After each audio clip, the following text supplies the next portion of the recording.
This video is brought to you by Brilliant. Since making his grand return to the Oval Office, US President Donald Trump has been turning the tariff switch on and off, shaking up European economies and threatening to essentially collapse the €1.6 trillion transatlantic trade relationship. As such, the EU has stepped up to cast itself as the heavyweight liberal trade bloc that's open for business, with the European Commission president claiming, a la Trump, that many countries were now reaching out to Brussels for trade deals to offset Trump-related disruption. So in this video, we're going to look at the EU's pre-existing network of trade agreements, whether this network could be expanded to replace the US, and why the most effective solution might be to reduce internal barriers within the EU itself.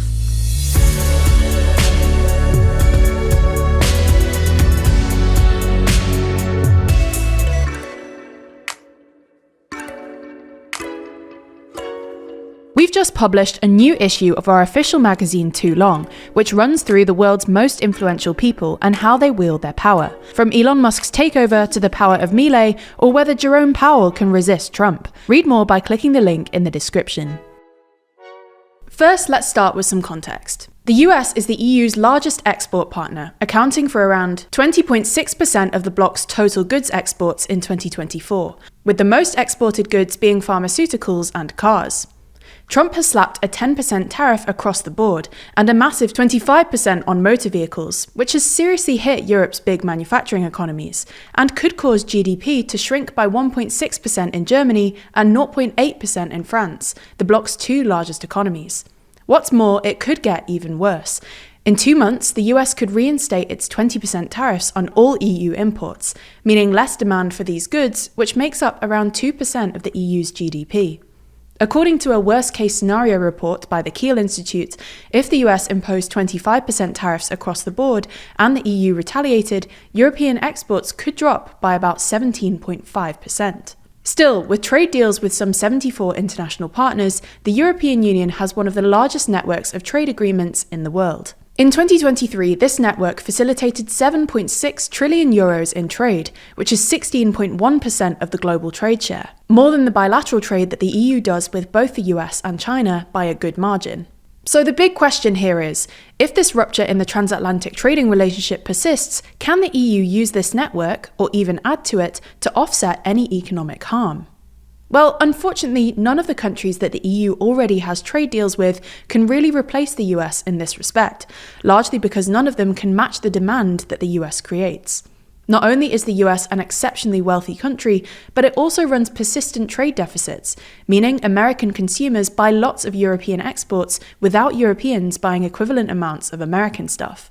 The EU has also somewhat lost its trade mojo recently, with prospective deals with Australia, India, Indonesia, and Mercosur all stalling, despite the massive potential.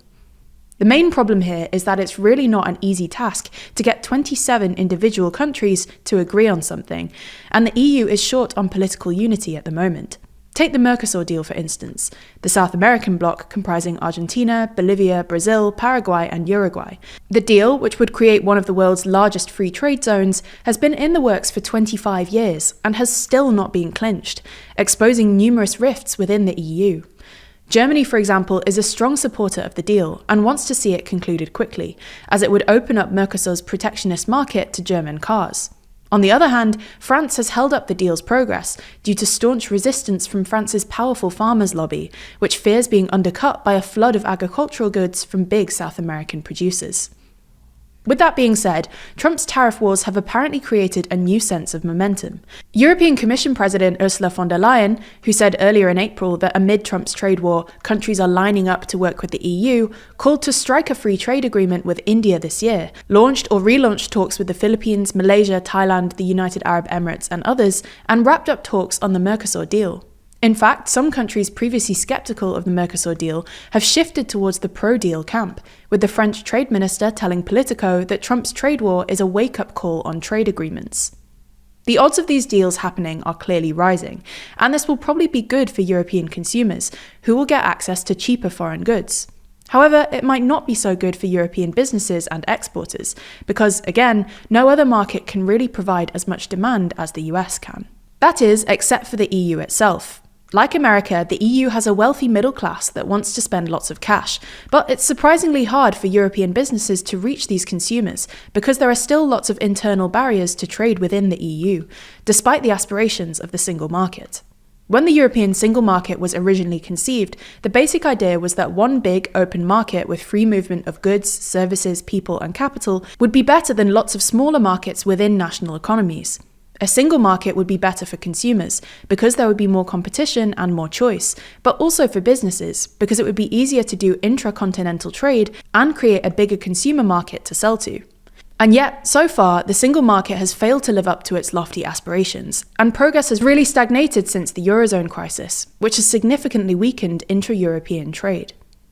According to a 2020 study by the IMF, Europe's internal barriers are equivalent to a tariff of 45% for manufacturing and 110% for services. This is far higher than the equivalent internal barriers between American states, and explains why trade across EU countries is less than half the level of trade across US states. So why has the EU been so bad at essentially trading with itself? Well, it's in large part because the EU's limited political attention has long been focused on negotiating trade deals with other countries, rather than bringing down internal trade barriers. Paradoxically, the EU's enthusiasm for free trade deals with other countries has sort of exacerbated this problem, because it's made European businesses increasingly reliant on trade with non-EU countries rather than with other EU member states.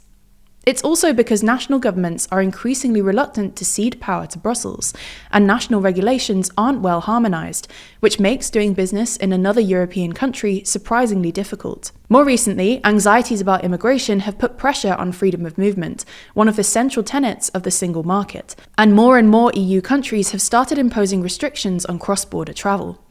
These restrictions are supposed to be a temporary last resort measure reserved for exceptional situations, but quite a few EU countries have now essentially imposed them permanently and just renew them periodically. All in all, the point we're trying to make is that the best way to offset any transatlantic trade rupture would be to focus on removing internal barriers within the EU, which could unlock new demand for European businesses. At TLDR News, we're always trying to help you learn more about the world around you. Luckily for us, our sponsor this week, Brilliant, shares this same commitment. Their thousands of interactive lessons in maths, science, programming, data analysis, and AI are designed to help you learn by actually doing, rather than asking you to mindlessly memorize stuff. For instance, each lesson is filled with hands-on problem solving that lets you play with concepts, a method proven to be 6 times more effective than watching lecture videos.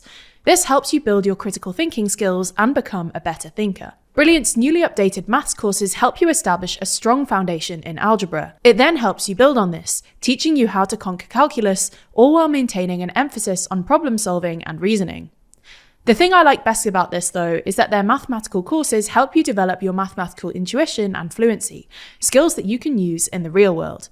As we've told you before, data skills are absolutely necessary for navigating the modern world, and Brilliant is one of the best ways to get them. To try Brilliant for free, visit brilliant.org/TLDR or click the QR code on screen, or you can click the link in the description. You'll also get 20% off an annual premium subscription.